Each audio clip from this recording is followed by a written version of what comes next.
नमस्कार। आकाशवाणी जयपुर अजमेर से प्रस्तुत हैं प्रादेशिक समाचार।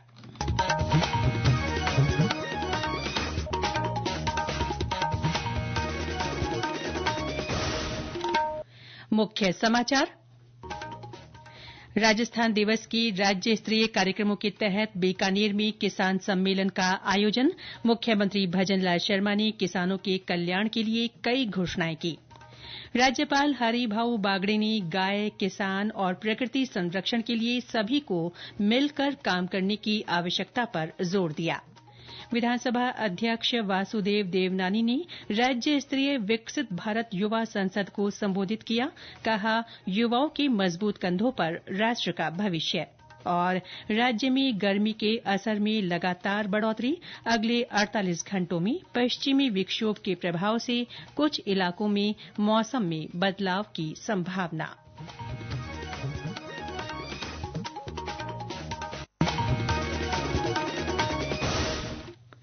समाचारों के साथ मैं रितिका गुप्ता। और अब समाचार विस्तार से।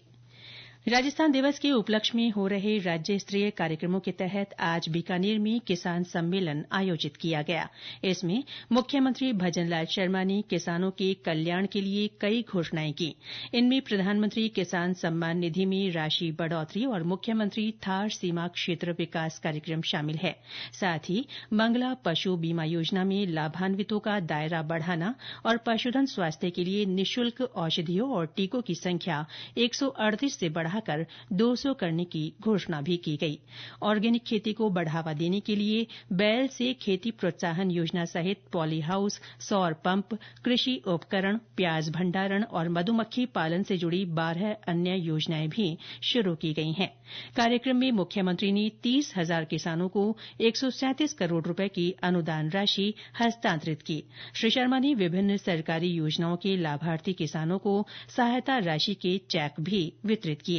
इस अवसर पर उन्होंने कहा कि किसानों के सर्वांगीण कल्याण के लिए सरकार विभिन्न योजनाएं बनाकर उन्हें लागू कर रही है। किसान को कैसे आगे बढ़ाया जा सकता है, तारबंदी से लेकर के पशुपालन से लेकर के जितनी भी सारी योजनाएं हैं किसान के इर्द गिर्द घूमती हैं, हमारी सरकार उनको लागू कर रही है। पशुपालन के क्षेत्र में मोबाइल जो बैन है, किसान का जब पशु बीमार होता है, किसान साधन को 500, 1000, 1500 रुपए में करता है। हमने सोचा क्यों ना किसान के लिए वो बैन लगे जिससे पशुपालक के पास हमारा डॉक्टर भी जाए, कंपाउंडर भी जाए और वो गाड़ी लेकर के जाए, आवश्यकता हो तो उसमें पशु को लेकर के अस्पताल आए, ये भी हमने व्यवस्था की है। इस राज्य स्तरीय समारोह का विभिन्न जिलों में आयोजित जिला स्तरीय किसान सम्मेलनों में सजीव प्रसारण किया गया। जिला स्तरीय कार्यक्रमों में स्थानीय जनप्रतिनिधि और प्रशासनिक अधिकारियों के साथ आमजन मौजूद रहे। मुख्यमंत्री ने इससे पहले किसान उत्पादक संगठन एफपीओ मेले और प्रदर्शनी का शुभारंभ किया। उन्होंने विभिन्न जिलों के किसानों से वर्चुअल संवाद किया। राज्य स्तरीय कार्यक्रमों की श्रृंखला में कल भरतपुर में गरीब और अंत्योदय समारोह रखा गया है। 28 मार्च को भीलवाड़ा में सुशासन समारोह और 29 मार्च को कोटा में युवा और रोजगार उत्सव आयोजित होगा। राजस्थान दिवस पर 30 मार्च को जयपुर में भव्य समारोह और 31 मार्च को निवेश उत्सव रखा गया है। राजस्थान दिवस महोत्सव की श्रृंखला में कई अन्य कार्यक्रम भी आयोजित किए जा रहे हैं। इसी कड़ी में नई दिल्ली के बीकानेर हाउस में 9 दिवसीय राजस्थान उत्सव कल से शुरू हुआ। मुख्यमंत्री आज इसका विधिवत उद्घाटन करेंगे। इसमें राजीविका क्राफ्ट मेला और फूड उत्सव आयोजित किया जा रहा है। राज्यपाल हरिभाऊ बागड़े ने गाय के गोबर का खाद के रूप में उपयोग कर रसायन मुक्त कृषि पद्धति को बढ़ावा देने का आह्वान किया है। आज जयपुर में राष्ट्रीय किसान और गौपालक सम्मेलन को संबोधित करते हुए उन्होंने राजस्थान में उपलब्ध देशी गाय के दूध को महत्वपूर्ण बताया और गौधन संरक्षण के लिए गौशालाओं और अन्य कार्यों की सराहना की। श्री बागड़े ने अखिल भारतीय गौशाला सहयोग परिषद की ओर से आयोजित इस आयोजन को महत्वपूर्ण बताते हुए स्वदेशी स्वदेशी तकनीकों को प्रोत्साहन देने, किसानों के उत्पादों के प्रमाणन और ब्रांडिंग के लिए भी काम करने का आह्वान किया। उन्होंने गाय, किसान और प्रकृति संरक्षण के लिए सभी से मिलकर काम करने की आवश्यकता जताई। राज्यपाल आज बीकानेर में महाराजा गंगा सिंह विश्वविद्यालय के 9वें दीक्षांत समारोह में भी शामिल हुए। उन्होंने विद्यार्थियों को स्वर्ण पदक और डिग्रियां प्रदान की। इस अवसर पर राज्यपाल ने कहा कि शिक्षा से विकास की राहें खुलती हैं। उन्होंने कहा कि विद्यार्थी सीखे हुए ज्ञान का उपयोग भावी जीवन के निर्माण, समाज और राष्ट्र के उत्थान के लिए करें।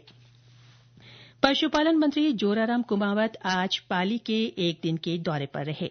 उन्होंने सर्किट हाउस में जनसुनवाई कर लोगों की समस्याएं जानी और अधिकारियों को उनके निस्तारण के निर्देश दिए। श्री कुमावत ने पत्रकारों से बातचीत में बताया कि राज्य सरकार पशुओं के कल्याण के लिए प्रयासरत है। पशुपालकों के लिए गौपालक कार्ड योजना चलाई जा रही है, जिसके माध्यम से उन्हें बिना ब्याज के 1 लाख रुपए तक का ऋण उपलब्ध कराया जा रहा है। उन्होंने बताया कि विभाग ने राज्य में सेक्स सॉर्टेड सीमन की प्रयोगशाला शुरू कर दी है। इससे दुधारू पशुओं की संख्या में जबरदस्त बढ़ोतरी होगी। गौपालक कार्ड जो पशुपालक कोई बनाएगा तो उसे 1 लाख तक का लोन बिना ब्याज अपने पशुओं के रख रखाव और नए पशु खरीदने के लिए मिलेगा। इसी तरह से आजकल नंदियों की संख्या ज्यादा है। गौशाला में रख रखाव के बाद में भी कई नंदी रोडों पे बेसहारा घूमते हैं, तो उनकी संख्या कम हो, इस दिशा में अभी सरकार ने एक योजना शुरू की है, सेक्स सॉर्टेड सीमन योजना। और उसमें एक डोज है 70-75 रुपए के आसपास वो डोज पड़ता है। वो डोज एक गोवंश के लगाने पर गाय के 90% बछड़ियां पैदा होने की संभावना रहती है। बछड़े कम पैदा होंगे। उप मुख्यमंत्री दिया कुमारी आज झुंझुनू के दौरे पर रहीं। भाजपा कार्यकर्ताओं द्वारा उनका स्वागत किया गया। इस दौरान स्थानीय कार्यकर्ताओं ने उदयपुरवाटी से शाकंभरी तक जाने वाली रोड की मांग रखी। उप मुख्यमंत्री ने उनकी मांग पर सड़क बनाने की घोषणा की और कहा कि इस बारे में जल्दी ही प्रस्ताव भेजा जाएगा। ये समाचार आकाशवाणी जयपुर अजमेर से प्रसारित किए जा रहे हैं। प्रादेशिक समाचार बुलेटिन आप हमारे एक्स हैंडल @AIRnews_जयपुर, YouTube channel Rajasthan AIR news और फेसबुक AIR न्यूज राजस्थान पर भी सुन सकते हैं। साथ ही आप हमारी वेबसाइट newsonair.gov.in पर भी समाचार सुन सकते हैं और संबंधित फोटो तथा वीडियो देख सकते हैं। विधानसभा अध्यक्ष वासुदेव देवनानी ने कहा है कि युवाओं के मजबूत कंधों पर राष्ट्र का भविष्य है। आज विधानसभा में राज्य स्तरीय विकसित भारत युवा संसद को संबोधित करते हुए उन्होंने कहा कि आज का युवा ही सच्चा भारत है। श्री देवनानी ने कहा कि भारत का संविधान देश की शक्तियों का केंद्र है। इसकी रक्षा करना सभी का दायित्व है। उन्होंने विकसित भारत के लिए संविधान के अनुकूल ही चलने की आवश्यकता पर जोर दिया। राष्ट्रमंडल संसदीय संघ की राजस्थान शाखा की ओर से इस कार्यक्रम का आयोजन किया गया। प्रदेश के सभी जिलों में हुए युवा संसद कार्यक्रम में चुने गए 140 प्रतिभागियों ने राज्य स्तरीय युवा संसद में अपने विचार साझा किए। इसमें चुने जाने वाले 3 उत्कृष्ट प्रतिभागियों को राष्ट्रीय युवा संसद में भाग लेने का अवसर मिलेगा। इलेक्ट्रॉनिक्स और सूचना प्रौद्योगिकी मंत्री अश्विनी वैष्णव ने कहा है कि सरकार ने भारतीय साइबर अपराध समन्वय केंद्र की रिपोर्ट के बाद 1410 गेमिंग साइटों को ब्लॉक कर दिया है। आज लोकसभा में पूरक प्रश्नों के उत्तर में श्री वैष्णव ने कहा कि सट्टेबाजी और जुआ राज्य सूची का हिस्सा है और राज्य सरकार के पास इसके लिए विधायी ढांचा बनाने का अधिकार है। उन्होंने कहा कि केंद्र ने इस संबंध में कई कदम उठाए हैं। जो हमारी स्टेट लिस्ट है, लिस्ट 2, उसमें एंट्री 34 में बेटिंग एंड गैम्बलिंग आता है। तो राज्य सरकारों को इसका लेजिस्लेटिव फ्रेमवर्क बनाने का पावर है। कुछ राज्यों ने इसमें पहल भी की है और इसके अलावा भारत की जो नई न्याय संहिता है, भारतीय न्याय संहिता, उसमें सेक्शन 112 में भी इसमें एक्शन लिया जा सकता है। इसके साथ ही साथ कई ऐसे स्टेप्स लिए गए जो I4C, उसके माध्यम से जहां से भी कंप्लेंट आती है, उस कंप्लेंट के बेसिस पे जो IT इंटरमीडिएरी रूल है, उसके हिसाब से 1410 गेमिंग साइट्स को ऑलरेडी ब्लॉक किया जा चुका है। निर्वाचन आयोग ने आज नई दिल्ली में पहली बार 1 लाख से अधिक बूथ लेवल अधिकारियों BLO के लिए प्रशिक्षण कार्यक्रम शुरू किया।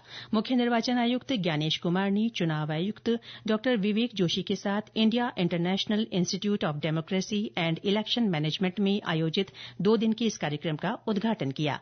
इस अवसर पर श्री ज्ञानेश कुमार ने कहा कि प्रशिक्षण कार्यक्रमों में 1 लाख से अधिक BLO को प्रशिक्षित किया जाएगा। भारत के चुनाव दुनिया के सबसे बड़े चुनाव होते हैं। इन चुनावों को कराने के लिए चुनाव आयोग लगभग 10.5 लाख बूथ बनाता है। हर पोलिंग बूथ पर एक बूथ लेवल ऑफिसर होता है जो कि इलेक्टोरल रोल को बनाने में मदद करता है। तो देश की ये पहली ट्रेनिंग आयोजित की गई है IIIDM में चुनाव आयोग द्वारा। इस ट्रेनिंग में हम लोग 10.5 लाख बूथ लेवल ऑफिसर्स में से 1 लाख बूथ लेवल ऑफिसर्स को ट्रेन करेंगे।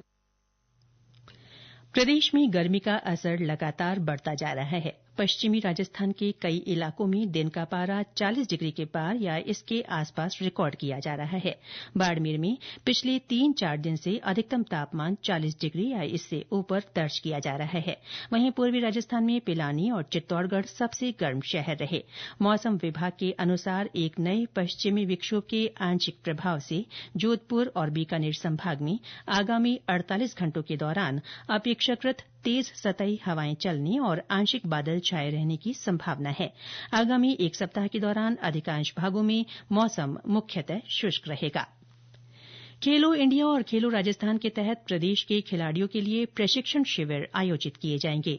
राजस्थान राज्य क्रीड़ा परिषद की ओर से 65वें केंद्रीय आवासीय खेल प्रशिक्षण शिविर सिरोही जिले के माउंट आबू और जयपुर के SMS स्टेडियम में अगले महीने से शुरू होंगे। इन शिविरों में हिस्सा लेने के लिए खिलाड़ियों से आवेदन मांगे गए हैं। झुंझुनू की जिला खेल अधिकारी राजेश ओला ने बताया कि इन कैंपों में खिलाड़ियों को विशेषज्ञ प्रशिक्षक ट्रेनिंग देंगे। दोनों स्थानों पर करीब 3 हफ्तों के लिए कैंप लगाए जाएंगे। आवेदन करने की अंतिम तारीख 25 अप्रैल है। इसके बाद खिलाड़ियों का चयन कर उनके नाम राजस्थान राज्य क्रीड़ा परिषद को भेजे जाएंगे। प्रधानमंत्री नरेंद्र मोदी ने इस महीने की 30 तारीख को आकाशवाणी पर प्रसारित होने वाले मन की बात कार्यक्रम के लिए लोगों से सुझाव मांगे हैं। ये इस मासिक रेडियो कार्यक्रम की 120वीं कड़ी होगी। और अंत में मुख्य समाचार एक बार फिर। राजस्थान दिवस के राज्य स्तरीय कार्यक्रमों के तहत बीकानेर में किसान सम्मेलन का आयोजन। मुख्यमंत्री भजनलाल शर्मा ने किसानों के कल्याण के लिए कई घोषणाएं की। राज्यपाल हरिभाऊ बागड़े ने गाय, किसान और प्रकृति संरक्षण के लिए सभी को मिलकर काम करने की आवश्यकता पर जोर दिया। विधानसभा अध्यक्ष वासुदेव देवनानी ने राज्य स्तरीय विकसित भारत युवा संसद को संबोधित किया। कहा, युवाओं के मजबूत कंधों पर राष्ट्र का भविष्य। और राज्य में गर्मी के असर में लगातार बढ़ोतरी। अगले 48 घंटों में पश्चिमी विक्षोभ के प्रभाव से कुछ इलाकों में मौसम में बदलाव की संभावना। इसके साथ ही प्रादेशिक समाचार बुलेटिन समाप्त हुआ। नमस्कार।